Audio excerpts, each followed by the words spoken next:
Thanks for downloading show 120 of the C-Suite podcast, the latest to be produced in partnership with SAP. My name is Russell Goldsmith, and the topic of discussion this time is the future of e-commerce and brand communications in the utility sector. We have an international flavour to this episode, as joining me online, firstly from Ratingen near Dusseldorf in Germany, from our partners for this episode at SAP, is Florian Frömberg, Global Director, SAP Customer Experience Utilities.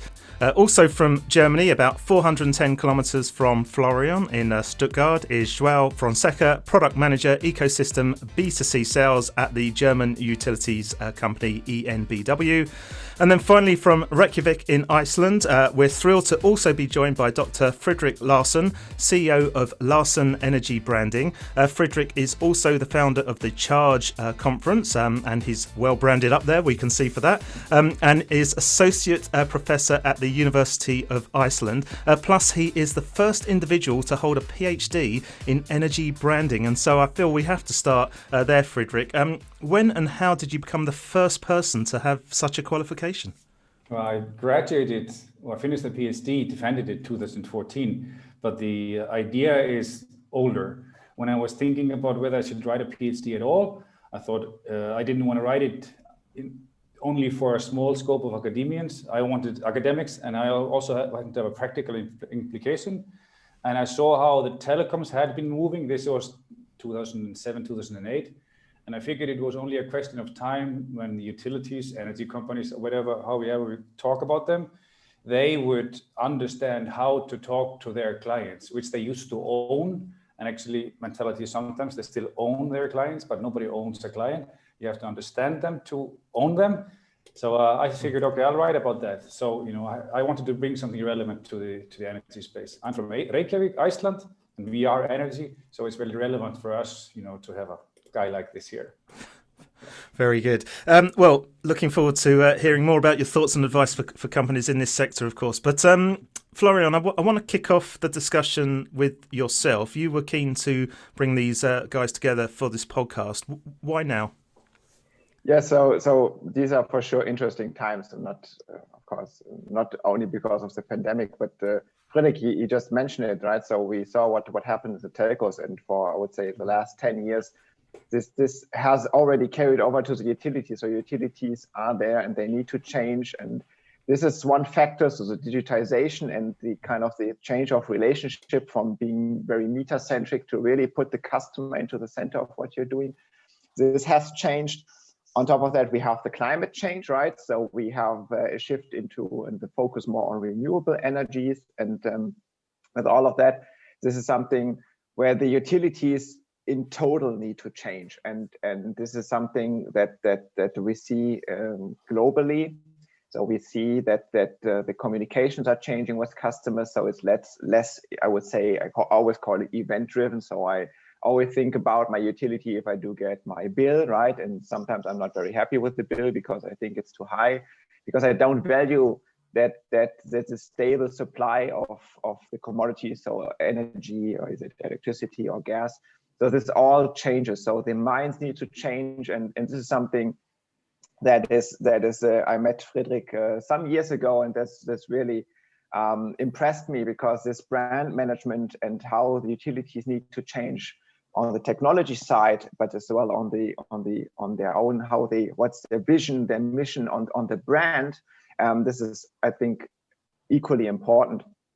And of course, João, because we have to not speak about utilities without having a utility here as well, right? So this is, I'm very glad that both of you joined and that we can have this discussion, because I really believe that from time to time, experts need to come together and openly talk about what is happening, and to really check and see where are we in the industry, what's the like a pulse check on the industry, and what is the future, and what can be done. So that was the intention. Great. Of bringing everyone together.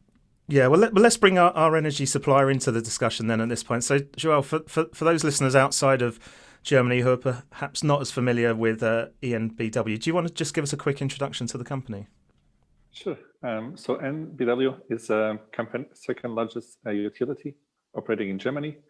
We provide both commodity, being electricity, gas, and water, to customers. So currently we have around 2.6 million B2C customers.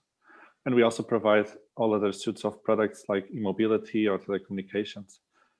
That's for the moment, we have around 25,000 employees, and our main operations is in the state of Baden-Württemberg in southwest of Germany.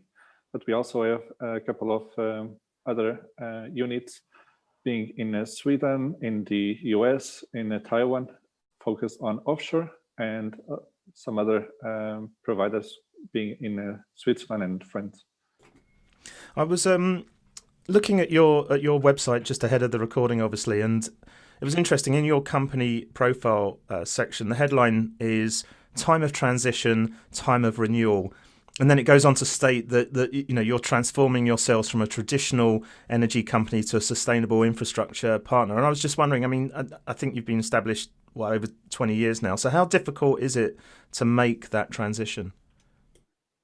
Yeah, so in the last years, there is a lot of transition going on in Germany within this energy event, which is energy transaction.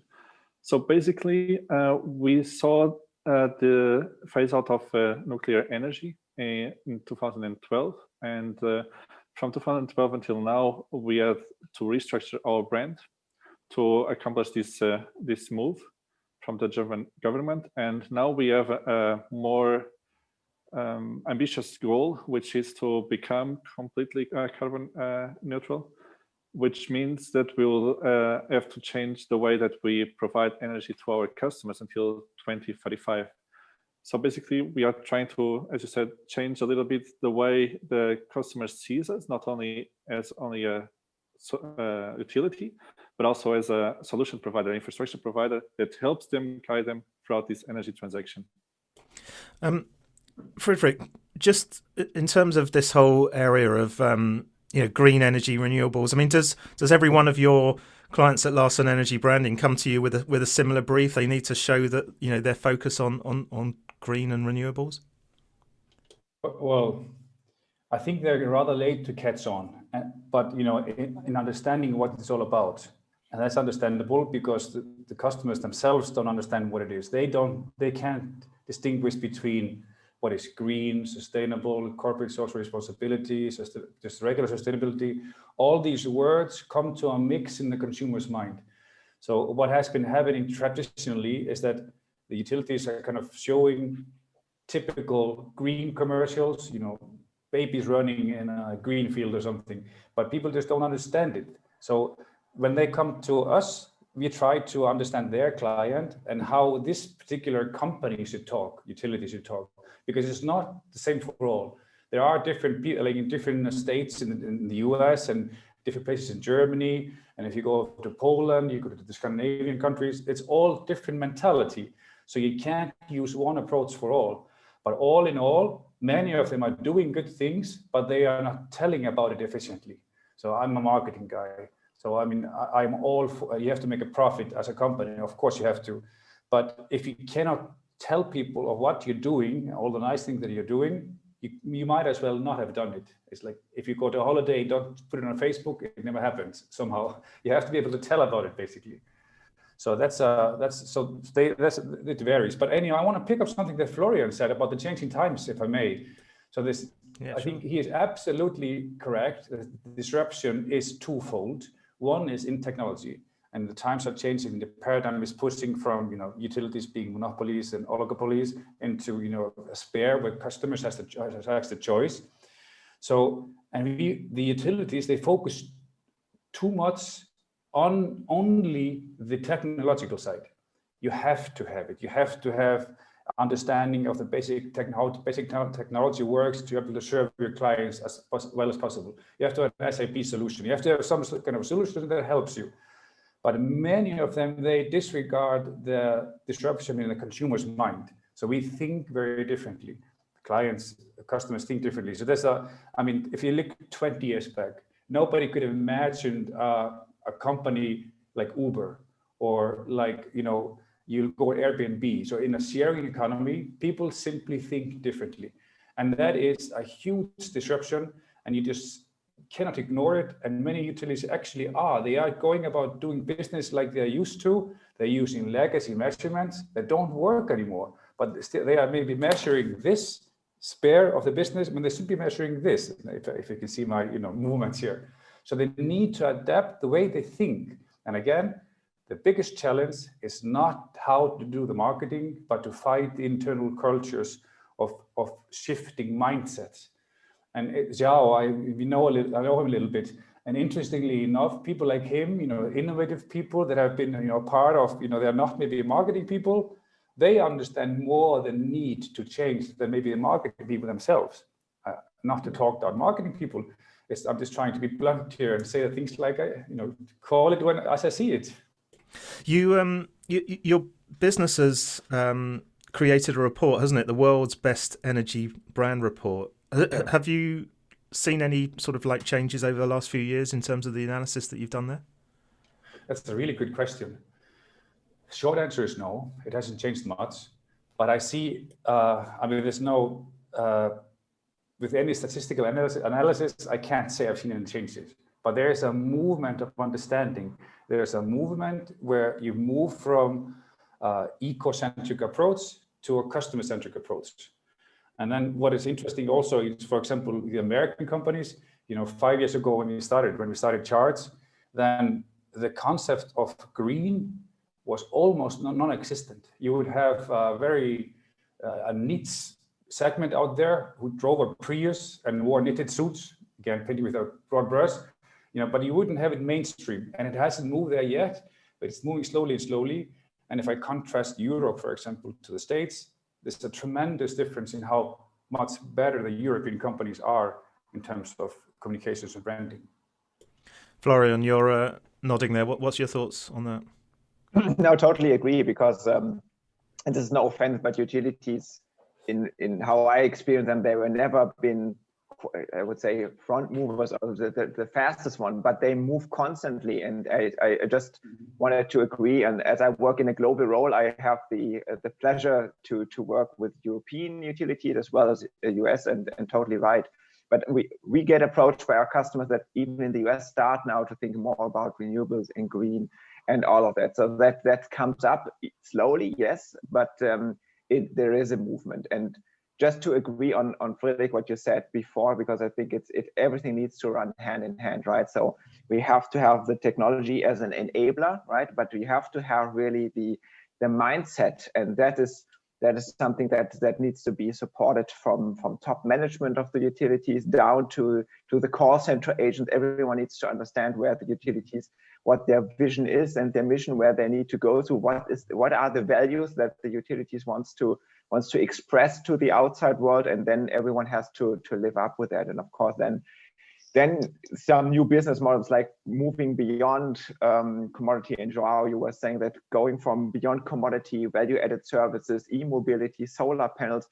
I do believe that the kind of the similar revolution we saw in telcos with the smartphones, with the electric vehicles, so that could be something. Or I myself ride a pedelec, so electric bicycle, that I want to charge it everywhere. So if I'm drive to the city to eat ice cream, maybe I can charge my bike while I'm sitting there somewhere, right? Or may take a break. So this is something we are now thinking about. So like in telco, we were thinking more about our data, if we consume data, mobile data while we were traveling or going anywhere.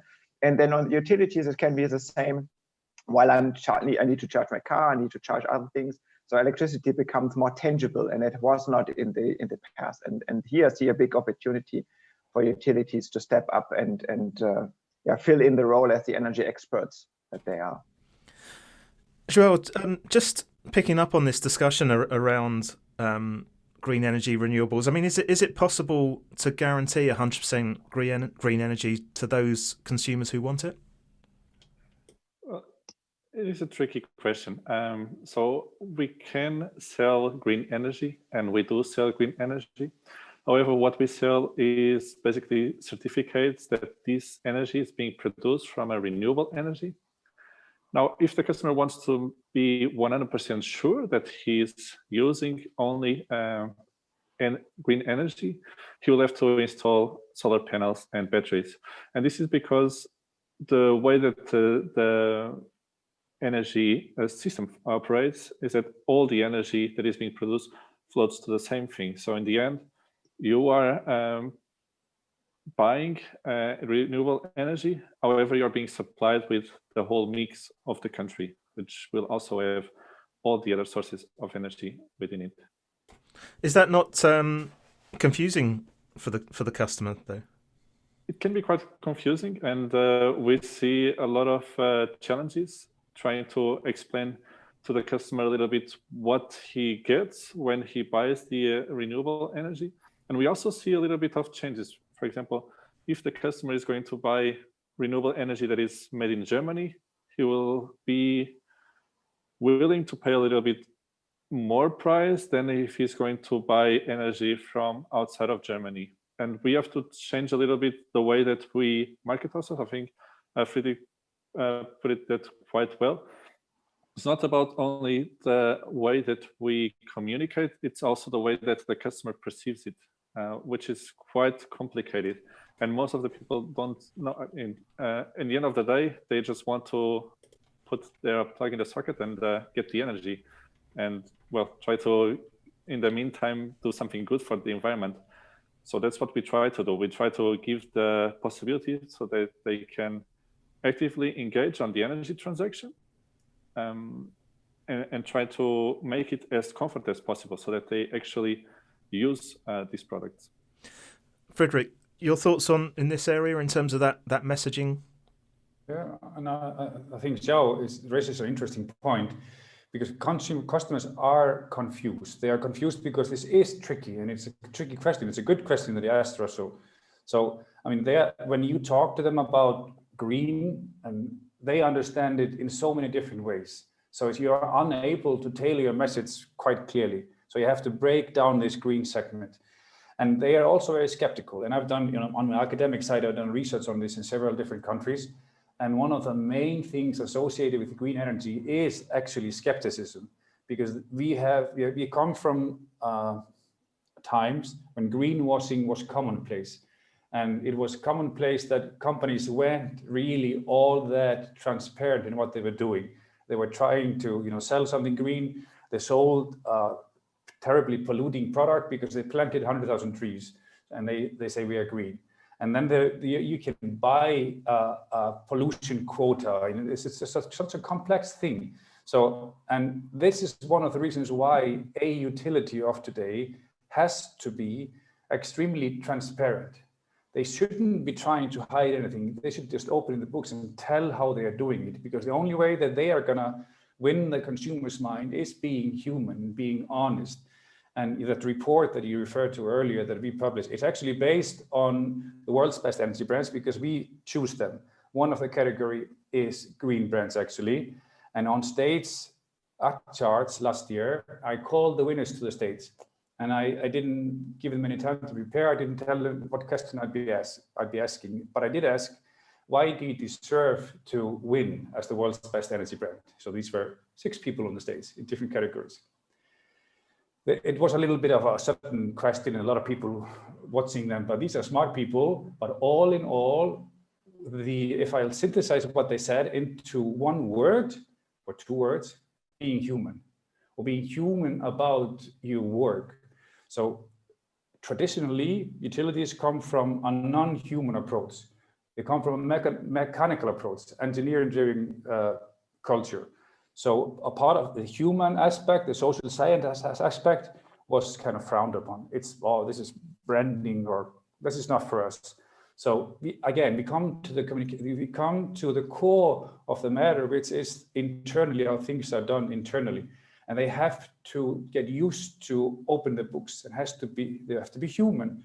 And COVID is blazing still. Hopefully we will see the end of it in the next months. But this COVID has actually changed somewhat to the better some of the utilities that I worked with, because now they have to be open. There's a pandemic going on. People are dying. So there's not a time to be strict on collecting the bills. And some of them have even employed health workers to give good advice. So they are actually showing a better side of themselves that they're used to, because they are not afraid of being judged. They're just trying to help a bigger cause. So I think this will change the way many of them think afterwards. It's okay to be normal. It's okay to do like this in a pod. It's just be human, be yourself. Yeah. João, are you seeing that coming through from the conversations that you're having and what you see obviously within your own business, but across competitors as well? So being human, as Fridrik said, and we translated a little bit of the creating trust with our customers. Building this trust is very important. I mean, if we don't get trust is the basis for all interactions that we have with our customers. So it is important that we listen to the customers, and that's something that we are doing a lot at the EnBW. We are putting a lot of money also on market research, getting invited the customer to talk with them, trying to understand like what they actually need. And it is something that we are seeing also on other utilities. I mean, it's all about the way that the story is told to the customer, and also to actively engage with them and trying to see what actually makes them tick and fulfill those needs. How else are you differentiating yourselves? Because I'm assuming you've got quite a bit of competition for services like yours in Germany. Yeah, so in terms of competition, we have in Germany alone around 800 utilities operating. So if I look at my address where I'm right now, I have 110 different tariffs that I'm able to choose from 30 different suppliers, which makes very complicated for a utility to actually get into the market, because they will immediately go into some sort of price war, because I mean, you always have this thing, like everyone wants to have to give a little bit of more incentive to the customer. So trying to give a little bit more. But in the end of the day, I mean, we are operating a business that in itself also has to be sustainable in an economical point of view. I mean, we cannot just give the energy for free to the customer. So what we try to do is trying to provide more value to the customer who is willing to pay more, and trying to be as transparent as possible. And that's why our vision is to go towards both sustainability and also comfort, both at the same time. Exactly what João, what you said is that's what I see as I do live in Germany. If I look here at the market, it's because we don't know the utilities, and again, we know it's complex. We don't know what they're really doing. It's a lot of, I have a broad band of utilities I can choose from. So it's at the end, it ends up to be about the price, right? So I cannot, the energy itself, I cannot compare it, right? Because I don't know which one is not, technically it's not better, but why would I choose utilities A over utilities B? Then it's the price, because they don't differentiate, they don't add most of them, right? So, but they don't add additional services or value. Why would I choose EnBW over something else? So it's something where utilities are slowly stepping up, and I think this is something that needs to happen, because otherwise it's only about this rather thin margins that there are already. It's only about switch bonus and the incentives, but there's so much more. I do see that people, especially the elderly, if I look into my own family, they are afraid of switching, because they believe if they do so, the next day they might have not energy, so no electricity then anymore, because they don't understand what is really happening, right? So this is something, it works, right? So I better don't touch it. And at the end, there's the other side of the from the spectrum, the ones that do switch regularly to get this switch bonus here and that there. And there's something, I think, a broad mass in between. I count myself into that. I would even spend more if I do get more services. So I have an electric vehicle. And when I was trying to get the infrastructure to charge at home, I did not get help from any utilities. Now I know I should have more looked into an EnBW. Yes, I did not do this initially, but this is not common knowledge, I would say, in Germany, at least from my perspective.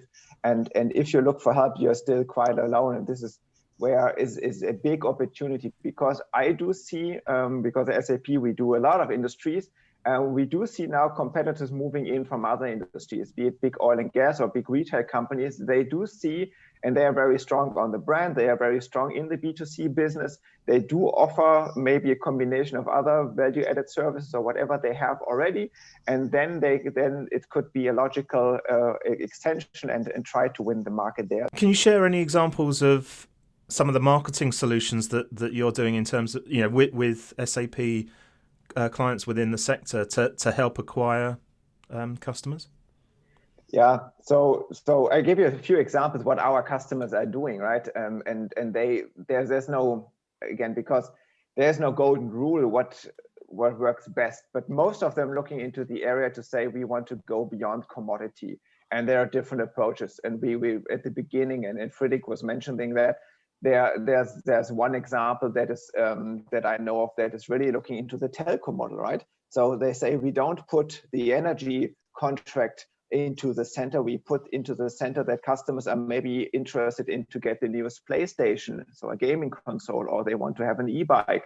So an item that is maybe of a higher value that they're interested in, like on the telco, like I want to have the newest iPhone, and then I pay it off, I subsidize it by having a 2-year contract and pay it off over time. And this is what I see here. Interesting approach to say, okay, I do get the newest PlayStation, then I do a 2-year contract. It may be, again, not the cheapest tariff, but I do get this and I can pay it off over time, and I can renew it after 1.5 years, then to attract customers and making, for example, the electricity contract, making this an add-on only. So that's not the leading dimension. Then we have others that say, for example, in Australia or New Zealand, highly competitive markets, where they say we want to be something like a lifestyle provider. So we do something with gamification. You can connect it with your smartwatch. If you do 10,000 steps a day, you earn some loyalty points. Those loyalty points you can convert into something like for charity, or into something like bonus points or cash rewards. But it's about creating a relationship with the customer, that they think about utilities more, not just when the bill comes, and trying to build up something that is longer lasting, right? Or I don't know, more frequent. So to build upon that, to build trust, to educate them, and offering them or motivate them to think and interact with their utilities more often. Sure. Just 2 examples. Yeah. Sure. I want to just come back to something, Fridrik, you touched on this in terms of COVID just before. I mean, obviously we're recording this last couple of weeks of a very, very tough year. Can you describe the impact that the COVID-19 pandemic has had on the industry from what you've seen? It doesn't affect utilities as heavily as others. The revenues are more or less the same in most cases. I mean, if you discount of mega factories and stuff like this, which are like highly commoditized. So I think that but in terms of what people always do wrong in the world, basically, they seem to just to look better at the end of the quarter, end of the year. They have to cut costs, and then the easiest thing to cut is marketing expenditure. It's the marketing cost, and they cut that. That's what's happening. And maybe I'll just pick up that single point to talk to you about that. I understand it. You're all judged by how your performance at the end of the year. But I'm a branding person. And it's a philosophy of running a company, and I think it's the right one because it turns the highest ROI at the end of the day. Although it's harder for the utilities to see that. And the big companies of the world, they are above and beyond anything else good brands. Tesla, McDonald's, Coca-Cola, Google, just name them. Some of them are coming to energy. And just, really quickly to pick up what Florian said, some of these are actually coming into this space with the main knowledge, which is knowledge of the customer. Anyway, back on track. So they are cutting marketing costs, which means that they will be a weaker brand coming out of it. So I fear a little bit that they will actually, they will be, some of them were on a journey of, spending more on the brands and investing in the brands and understanding the need to understand the customers. But some of that has been there's a backlash there. But, all in all, compared to tourism and, in a lot of other industries, then this industry is not that much affected. Sure. João, how about the impact at your company? So we have seen, as Fridrik said, like not a big change in terms of the end results. However, we have seen that for B2C customers, there was a small increase. I mean, it is logical because people are working from home. We also have seen something very interesting, which is a shift of the peak of energy consumption from later hours into the midday, which actually is a very positive use case for someone who already has a solar panel at their homes. And we also have seen a decrease of energy consumption on a B2C section. So a lot of factories were also shut down, which meant that a lot of this energy was already sold in the market in the beginning, so it had to be resold at a lower price. However, since in our case, we also acquired a telecom company, and we also expanded our business on the offshore, we were able to actually have a smooth year all in all. So in spite of the crisis that was the pandemic, EnBW was able to produce reach the goals that it had set off. One thing that, of course, changed a lot for us was moving towards home office, because I mean we are critical infrastructure in Germany, so everyone was sent home from March on, which basically meant that all our interactions with colleagues and also the contact with the customer had to be done digital first, and also implementation of all the hygienic factors to make sure that there was not an outspread of the pandemic even further. Sure. Florian, has that meant that some of the briefs that you get have been accelerated due to COVID in terms of this whole digitization? Yeah. So just to comment on that, what we see where we were contacted as SAP is that the utilities were reaching out. For example, they said, hey, our call center guys, they need to work from home, right? So what can we do that they can still take the calls so that they are still there for their end customers? We do see an increased need of the whole digitization. So something on the service side, like self-service, was always kind of very high up on the list, but we see that now on on the e-commerce, right? So to have like self-service selling so that the customers can sign up, so that this whole notion of acquiring new customers can work kind of in an automated way, and all of that was definitely something that increased a lot. So that's absolutely to what João was saying, because working from home is challenging for all of us, but kind of the lights need to stay on, right? And business has to go. Yeah. Well, just out of interest on this working from home issue, I was just wondering whether or not it's meant customers are paying more attention to their energy bills during the time, because obviously if they're working from home, kids are off school, that they're obviously using more energy, and I'm just wondering whether or not they would expect their employer, for example, to make some contribution to the bill, or on the flip side, if they've been affected in terms of their income too, are they now looking closer at their bills? I mean, João, have you seen any evidence of that or? It's interesting.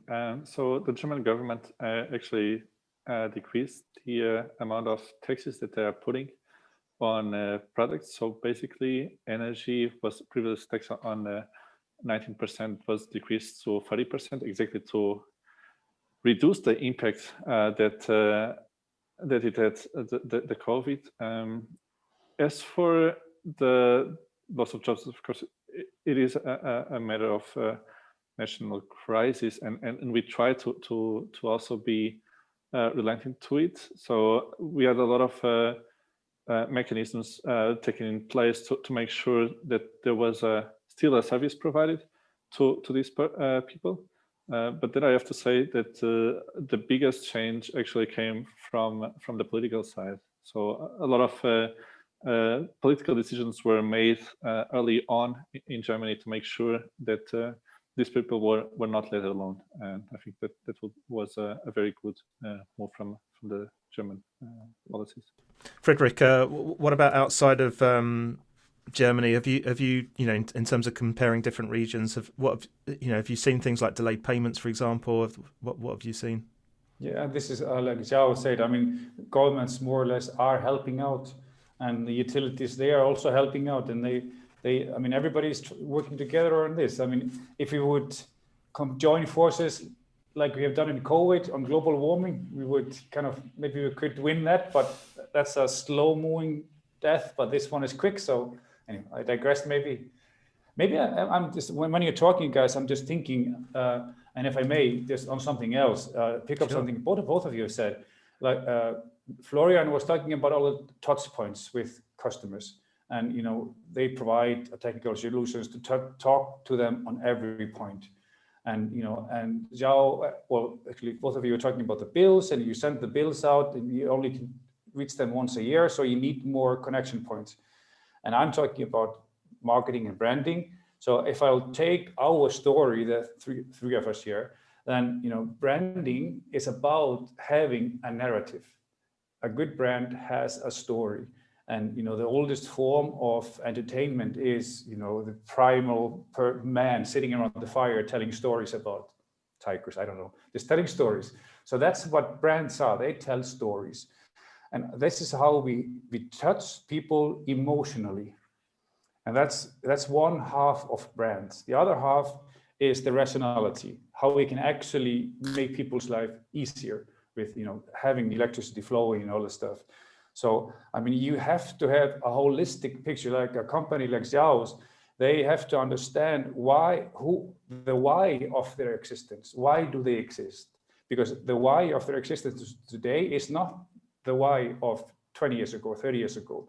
So they have to have an understanding of what their story might be, a story that might be interesting to their clients, and then implementing that story on a large scale through the whole system in using top of the line IT systems, and just be constantly touching people, and engaging with people, because that's what creates trust at the end. So I mean, just because I'm pulling us here to the branding side of life, because I honestly, and I just strongly believe, and I've seen it, that that philosophy of running a business doesn't still live a good life within a utility space. And I honestly think that if the utilities don't pick up on it soon enough, their death will be faster than many have predicted. Everybody's predicting death or everything, but in this case, we have people knocking on the door, companies knocking on the door, and their main weapon is a good story and an understanding of the client. So I think that's what the utilities must pick up on, and still at the same time focusing heavily on the best IT solutions. Well, I mean, that kind of leads nicely on to my final question to wrap things up, really, because what I was keen to do is just look at what you guys think the key trends to look for, what you're forecasting over the next few years. João, let's come to you first on this.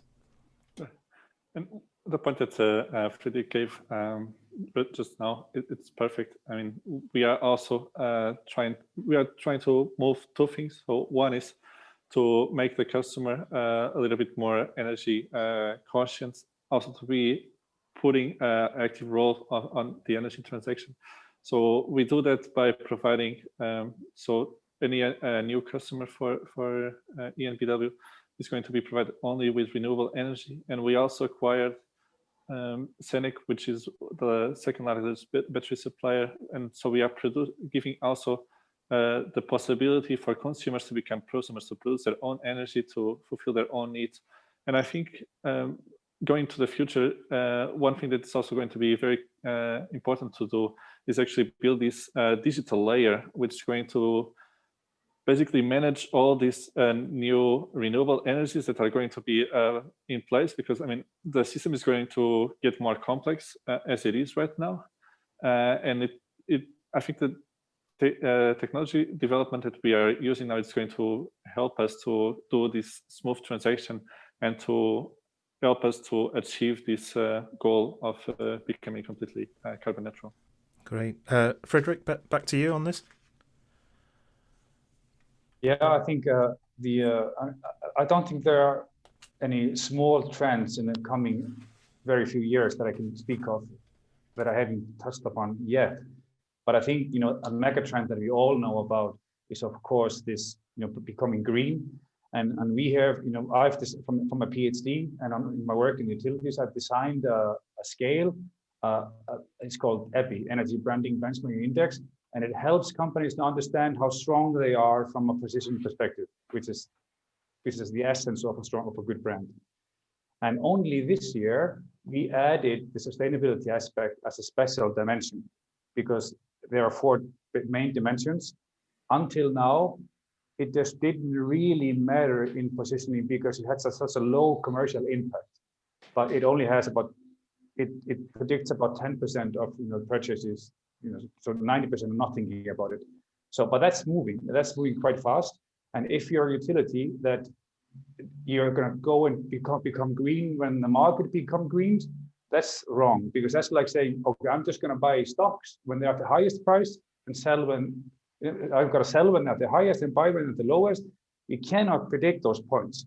The trend is like this, and you have to go in really fast as utility. It's not a choice of being, okay, I'm going to do this and I'm going to market myself as a green utility. You just have to be it. It's a point of parity. You must be it. Then you do something else to be different. Like what Florian was mentioning, you walk 10,000 steps and you get a reward. And Oceana actually has a fantastic cases of good energy brands. So those who are listening, they should look into how people, particularly in New Zealand, are doing things. Best cases of energy brands, basically. So anyway, so that's my point. I would say you have to move towards that green side of life without telling everybody you're green. Just be green.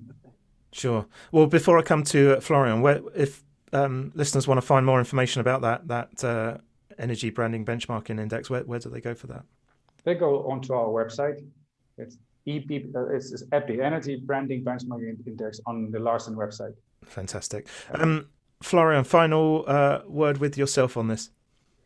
Yeah, so just to second what João and Fridrik said, I believe, and just to paint a picture, I think what the future trend is and what utilities need to evolve into is something similar that the iPhone did to the market, because it's to take complexity, have complex things, but simplify it for the customer, put it with a nice brand. So again, what Apple was doing there, it revolutionized the market, right? So it was easy. Back in the days, I had my Nokia phone, I had to install all the apps quite cumbersome. Now I had an iPhone, I had the App Store and all of that, and it was easy to use. It was intuitive and all of that. So in utilities, I think turnkey solutions are needed for things to come. I do fully appreciate and understand that things around electric vehicles, solar panels are quite difficult.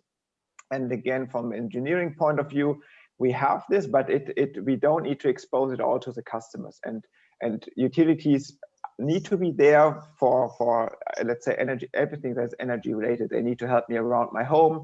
They need to help me around electric vehicles, all of that stuff, to live greener, to more sustainable, to help me. What can I do to live a more sustainable life? And this is what I believe that utilities can and need to step up as the big trend moving forward. Good stuff. Well, that actually wraps up this discussion and this latest episode in partnership with SAP. So thanks once again to all my guests for joining me online, João Fonseca, Dr. Fridrik Larsen and Florian Frömberg. Just a couple of links for extra information. So Fridrik's Energy Branding Benchmarking Index that you just mentioned, you can find that at larsen.energy/EBBI.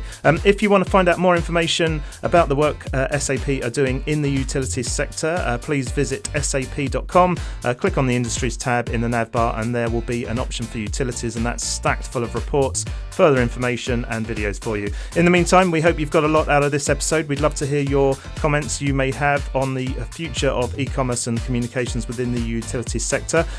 You can do that by contributing to the discussion either on our Facebook page, Twitter feed, or LinkedIn and Instagram pages. They are all linked from the top of the website at csuitepodcast.com, where you'll also find all our previous shows and supporting show notes, plus links to where you can subscribe for automatic downloads for each episode. And And if you've enjoyed the podcast, please do give us a positive rating and review. Finally, if you'd like to get in touch with the show, you can do that via the contact form on the website as well, or you can connect with me on Twitter using @Russ Goldsmith, or you can find me on LinkedIn. But for now, thanks for listening and goodbye.